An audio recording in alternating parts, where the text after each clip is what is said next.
Sir ಮೊದಲನೇದಾಗಿ ಆ video ಬಗ್ಗೆ ಒಂದು ಕ್ಲಾರಿಟಿ ಕೊಡೋದಾದ್ರೆ ಏನು ಹೇಳ್ತೀರಾ ನೀವು ಅಂತ? ಅಯ್ಯೋ ಶುರುವಾಯ್ತಿನ ಗೋಳು ಸರ್, ನಾನು ಅದಕ್ಕಿಂತ ಮುಂಚೆನೆ ಸುಸ್ಸು ಮಾಡಿದ್ರು ನಾನು ನ್ಯೂಸ್ ಮಾಡ್ತೀನಿ ಅಂತ ಹೇಳಿದ್ದೆ. ಸುಸ್ಸು ಮಾಡಿದ್ರು ನ್ಯೂಸ್ ಮಾಡ್ತೀನಿ ಅಂತ. ಅದು ರಜತ್ ಅವರ ಯೂಟ್ಯೂಬ್ ಚಾನಲ್ ಹಾಕಿದ್ದಾರೆ. ಯಾಕಂದ್ರೆ ನಾನು ಏನ್ ಮಾಡಿದ್ರು ನ್ಯೂಸ್ ಆಗುತ್ತೆ. ಇದೆಲ್ಲ ಬರೀ ಓಳು ಕಂಡ್ರು, ಇದೆಲ್ಲ ಬರೀ ಬಿಲ್ಡಪ್ ಅಷ್ಟೇ.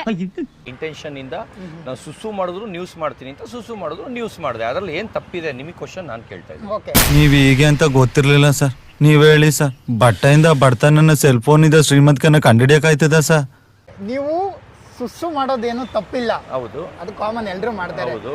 ನೀವು ಮಾಡುವಾಗ ಸುದೀಪ್ ಅವರ ಸಾಂಗ್ ಅನ್ನು ಬಳಸ್ಕೊಂಡಿದ್ದೀರಾ ಅನ್ನುವಂಥದ್ದು ಅವರ ವಾದ. ಇದರಿಂದ ಎಲ್ಲ ಕಮೆಂಟ್ಸ್ಗಳು ಬರ್ತಾ ಆಯ್ತು ಇದೆ. ಸರ್. ಈಗ ಬೇರೆ ಹೀರೋಗಳು ಅವರು ಸೆಲೆಬ್ರಿಟಿಗಳಲ್ವಾ, ಅವರು ಮನುಷ್ಯರೇ ಅಲ್ವಾ. ಹೌದು. ಅವರು ಇನ್ಸ್ಟಾಗ್ರಾಮ್ ಅಲ್ಲಿ ಎಲ್ಲಾರ್ದು ಸಾಂಗ್ ಇರುತ್ತೆ. ಇವಾಗ ಅವ್ರದ್ದು ಹಾಕಿದಾಗ ಅದು ಅವ್ರಿಗೆ ಎಫೆಕ್ಟ್ ಆಗ್ತಿರ್ಲಿಲ್ವಾ? ಇವ್ರದಕ್ಕೆ ಮಾತ್ರ ಎಫೆಕ್ಟ್ ಆಗತ್ತಾ? ನಾನು ನಿಮ್ ಕ್ವಶನ್ ಕೇಳ್ತಾ ಇದ್ದೀನಿ. ಅಂದ್ರೆ ಈಗ ಹಿಂಗೆ ಮಾಡ್ತಿದ್ರೆ ನಿಮ್ಮ ಏರಿಯಾದವರೆಲ್ಲ ಇನ್ನೊಬ್ಬ ಕುಂಟನಾಗಾಯ್ತಲ್ಲ, ಎಲ್ಲೋದಂತ ಹುಡ್ಕಂಗ ಬಿಡ್ತಾರೆ. ಕುಂಟಂಗ್ ಮಾಡಬೇಡ, ನೆಟ್ಟಿಗಿಲ್ಲ ನಾನು ಕುಂಟ.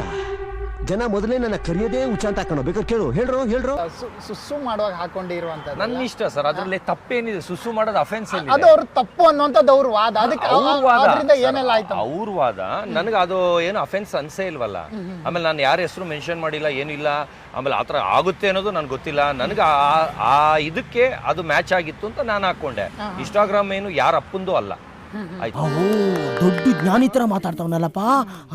ಅದ್ರಲ್ಲಿ ಯಾರು ಬೇಕಾದ್ರು ಏನ್ ಬೇಕಾದ್ರೂ ಹಾಕೋಬಹುದು. ಅದು ಅಫೆನ್ಸ್ ಏನಾರು ಆಗಿದ್ರೆ ಇನ್ಸ್ಟಾಗ್ರಾಮ್ ಡಿಲೀಟ್ ಮಾಡ್ತಾರೆ. ಇಲ್ಲ ಸಾಂಗ್ ಅವ್ರು ಕಾಪಿರೈಟ್ ಏನಾದ್ರು ಇಶ್ಯೂ ಇದ್ರೆ ಅವರು ಡಿಲೀಟ್ ಮಾಡ್ತಾರೆ. ಅದಕ್ಕೆ ಇನ್ಸ್ಟಾಗ್ರಾಮ್ ಕೇಳಬೇಕು. ಇವ್ರು ಕೇಳಕ್ಕೆ ಕ್ವಶನ್ ಮಾಡಕ್ಕೆ ಇವ್ರು ಯಾರು? ನೋಡಕೊಳ್ಳೆ ಹಸಿರ್ ತರ ಇದೆಯಾ, ಮಜೂರಾಟ ಆಡಕೋಬೇಡ. ನಿಮ್ಮಂತ ಕಳ್ಳನ್ ಮಕ್ಕಳನ್ನ ಕಂಡ್ರೆ ನನ್ಗೆ ಆಗಲ್ಲ. ನಿಮ್ಮಂತವ್ರನ್ನ ಅರ್ಜೆಂಟ್ ಆಗಿ ಪೊಲೀಸ್ ಹಿಡ್ಕೊಡ್ಬೇಕು. ಇವ್ರಿಗೇನ್ ತಲೆ ಮೇಲೆ ಕೊಂಬಿದ್ಯಾ? ಅವರು ನಾರ್ಮಲ್ ಮನುಷ್ಯರೇ, ನಾನು ನಾರ್ಮಲ್ ಮನುಷ್ಯನೇ. ಅವರು ಸೆಲೆಬ್ರಿಟಿನೇ, ನಾನು ಸೆಲೆಬ್ರಿಟಿನೇ. ಆದ್ರೆ ಅವ್ರು ಓನ್ಲಿ ಕರ್ನಾಟಕ, ನಾನು ಇಂಟರ್ನ್ಯಾಷನಲ್. ಎಲ್ಲ ಕಲ್ತಿದ್ನಲ್ಲ, ಎಲ್ಲ ಕಲ್ತ್ಕೊಂಡ್ಬಿಡ್ತೀನ, ನಮ್ಗೆಲ್ಲ ಗೊತ್ತಾಗ್ಬಿಡುತ್ತೆ.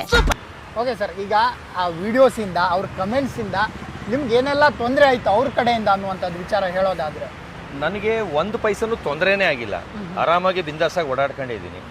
ಎಲ್ಲಿ ತೊಂದರೆ ಆಯ್ತು ಅಂತ ಯಾರು ಹೇಳಿದ್ರು ನಿಮ್ಗೆ? ಅಲ್ಲ, ಕೋರ್ಟ್ ಮೆಟ್ಲೇರಿದ್ದಾರೆ ಸತೀಶ್ ಅವರು. ಅದನ್ನು ಈಸಿ. ಒಂದು ಪೇಪರು ಪೆನ್ನು ಸರ್, ₹1 ಖರ್ಚಾಗಿಲ್ಲ ಸರ್. ಪೇಪರು ಫ್ರೀ ಆಗಿ ಸಿಕ್ತು ಸರ್, ಪೆನ್ನು ಫ್ರೀ ಆಗಿ ಸಿಕ್ತು ಸರ್. Unbelievable sir. ತೊಂದರೆ ಏನ್ ಬಂತ ಅದ್ರಲ್ಲಿ? ಅಂದ್ರೆ ಇವ್ರು ಏನ್ ಸಮಸ್ಯೆ ಆಗಿದ್ದಲ್ಲ ಅದಕ್ಕೆ ಸರ್ ನನಗೆ ಸಮಸ್ಯೆನೇ ಆಗಿಲ್ಲ ಸರ್. ನಾನು ಕೂಲ್ ಮೈಂಡ್ ಸರ್. ನಾನು ಏನು ಯಾರಿಗೂ ತೊಂದರೆ ಕೊಡಲ್ಲ ಸರ್. ನನ್ನ ಶೋಕಿ ನಾನು ಮಾಡ್ಕೊಂತಾ ಇರ್ತೀನಿ ಸರ್. ಯಾರಿಗೂ ಹರ್ಟ್ ಆಗಂಗೂ ಮಾತಾಡಲ್ಲ, ಯಾರಿಗೂ ಕೆಡ್ದಾಗೂ ಬೈಯಲ್ಲ, ಯಾರಿಗೂ ತೊಂದರೆನೂ ಮಾಡಲ್ಲ. ನನ್ನ ಪಾಡಿಗೆ ನಾನು ಇರ್ತೀನಿ.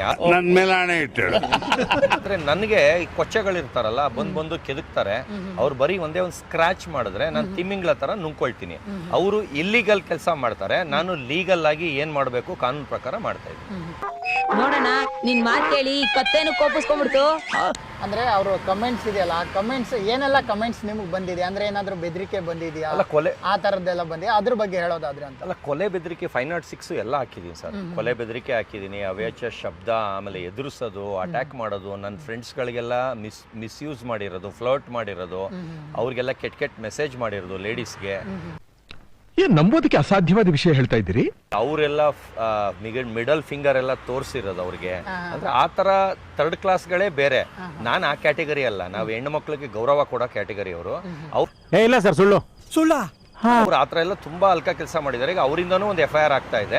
ಆಮೇಲೆ ಮೊನ್ನೆ ಬಂದು ನನ್ನ ಸ್ನೇಹಿತರು, ಅಂದ್ರೆ ನನ್ಗೆ ಯಾರ್ಯಾರು ಸಪೋರ್ಟ್ ಮಾಡ್ತಾ ಇರ್ತಾರೆ, ನನ್ಗೆ ಯಾರ್ಯಾರು ನನ್ನ ಜೊತೆ ಇರ್ತಾರೆ, ಅವ್ರು ಮನೆಗೆ ಹೋಗ್ಬಿಟ್ಟು ಅವ್ನ ಯಾಕೆ ಬೆಳೆಸ್ತೀರಾ, ಅವ್ನ ಯಾಕೆ ಜೊತೆಲಿ ಹಾಕೊಂಡು ಓಡಾಡ್ತೀರಾ, ಅವ್ನ ಯಾಕೆ ಇಂಟರ್ವ್ಯೂ ಮಾಡ್ತೀರಾ ಅಂತ ಮೀಡಿಯಾ ಅವ್ರಿಗೂ ಫೋನ್ ಮಾಡಿ ಬೈದಿದಾರ. ಅವ್ನು ಹಾಕ್ಬೇಡಿ, ಲಾಡು ಅಂತ ನಂಬಿಸ್ಬಿಡ್ತೀರಾ ನೀವು, ತೆಗೀರಿ, ಹಂಗ್ ಮಾಡಿ ಹಿಂಗ್ ಮಾಡಿ ಅಂತ. ಏನಕ್ಕಷ್ಟು ಹೊಟ್ಟೆ ಉರಿತಾ ಇದೆಯೋ ಗೊತ್ತಿಲ್ಲ. ಯಾಕಂದ್ರೆ ಅವರು 2 ಸಲ ಬಿಗ್ ಬಾಸ್ಗೆ ಬಂದ್ರು ಇವತ್ತವರೆಗೂ ನನ್ರಲ್ಲಿ 5% ಹೆಸರು ಮಾಡಕ್ ಆಗ್ಲಿಲ್ಲ. ಹೌದಾ? ಹೌದು ಸರ್, ಬಹಳ ವಿಚಿತ್ರವಾಗಿದೆಯೇ. ಸುಮ್ಮನೆ ಹಿಂಗ್ ಇಟ್ಕೊಂಡೆ ನೋಡಿ, ಒಬ್ಬೊಬ್ನೇ ಸಿಂಗಲ್ ಮ್ಯಾನ್. ಅವ್ರು 1 ಲಕ್ಷ ಜನ ಹಿಂದೆ ಇಟ್ಕೊಂಡ್ರು ವೇಸ್ಟ್. ನಾನು ಸಿಂಗಲ್ ಮ್ಯಾನ್. ಅವ್ರಿಗಿಂತ 150 ಫೇಮಸ್ ಇದ್ದೀನಿ. 150. ಅವ್ರಿಗೆ 1% ಹೋಲಿಸ್ತೀನಿ. ಏನೋ ನಿನ್ನ ಗೋಳು, ನಿನ್ನ ಕರ್ಮಕ್ಕೆಯೋ. ನಾನು ಅವ್ರಿಗಿಂತ 150% ಅಷ್ಟು ಜಾಸ್ತಿ ಹೆಸರಲ್ಲಿದ್ದೀನಿ. ಅದಕ್ಕೆ ಅವ್ರಿಗೆ ಏನೋ ತಡ್ಕೊಳಕ್ ಆಗ್ತಾ ಇಲ್ವೇನೋ. ಆ ಕಾರಣದಿಂದ ಎಲ್ಲ ಕಡೆ ಕೆಟ್ಟ ಕಮೆಂಟ್ ಆಗೋದು, ಬೈಯೋದು, ಹೊಡಿತೀನಿ, ಗುಂಡಿ ತೆಗಿತೀನಿ, ಆಳ ತೆಗಿತೀನಿ, ಊದ್ತೀನಿ, ಹಾರ್ಟ್ ಕಿತ್ತಾಕ್ತೀನಿ, ಚಿಂದಿ ಮಾಡ್ಬಿಡ್ತೀನಿ, ಸಾಯಿಸ್ಬಿಡ್ತೀನಿ, ಹಂಗ್ ಮಾಡ್ಬಿಡ್ತೀನಿ, ರೌಡಿಸಮ್ ಮಾಡ್ಬಿಡ್ತೀನಿ, ಹಂಗೆ ಹಿಂಗೆ ಅಂತ ಫ್ರೆಂಡ್ಸ್ ಮನೆಗಳಿಗೆಲ್ಲ ಹೋಗಿ ಅವ್ರ ಕಾರ್ದೆಲ್ಲ ಫೋಟೋ ತೆಗೆದು ನಿಮ್ಮ ಮನೆ ಆಚೆ ಇದ್ದೀನಿ, ನೀವು ಫೋನ್ ಎತ್ತಿಲ್ಲ ಅಂದರೆ ಒಳಗೆ ನುಗ್ತೀನಿ, ಈಗ ನಾನೇ ಒಳಗೆ ಬರಲ್ಲ ಅಂತ ಇದು ಮಾಡಿದ್ರು. ಅದು ಒಂದು ಆ ಕಡೆ ಏರಿಯಾಗೆ ಹೆಬ್ಬಾಳೆಯಿಂದ ಆ ಕಡೆ ಅದೊಂದು FIR ಆಗಿದೆ, ಅವ್ರದ್ದೊಂದು ಕೇಸ್ ಆಗಿದೆ. ಇನ್ನು ಇಷ್ಟು ವಾರದಲ್ಲಿ ನೋಡಿ ಇನ್ನೂ ಎಷ್ಟು ಜನ ಅವ್ರ ಮೇಲೆ ಕೇಸ್ ಹಾಕ್ತಾರೆ ಅಂತ. ಅದು ಲೇಡೀಸು ಒಬ್ರು ಕೇಸ್ ಹಾಕೋಕ್ಕೆ ಎಲ್ಲ ರೆಡಿ ಮಾಡ್ಕೊಳ್ತಾ ಇದ್ದಾರೆ. ಎಲ್ಲ ಇಷ್ಟರಲ್ಲೇ ನಿಮಗೆ ಗೊತ್ತಾಗುತ್ತೆ ಸರ್. ನಿನ್ ಕತೆ ಮುಗ್ದೈತಲ್ಲ, ನನ್ನ ಎದುರು ಹಾಕೊಂಡು ಬರ್ತಾನೆ ಇಲ್ಲಿ ಮನೆಗೆ ಫೋನ್ ಮಾಡಿ ಇವತ್ತು ಬರಲ್ಲ.